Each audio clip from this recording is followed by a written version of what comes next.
How to verify Roblox email address. Hi everyone, welcome to our channel.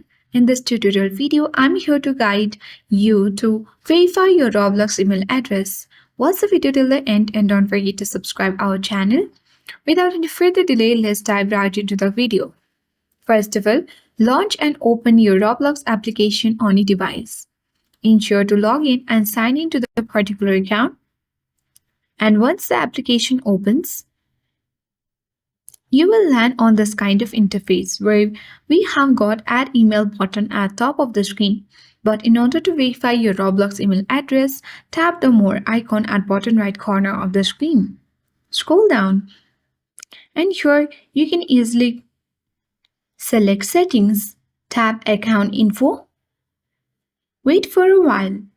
Now tap on add email button at the top of the screen. Here you need to add your email address. Now checkmark the box and tap on Add Email button.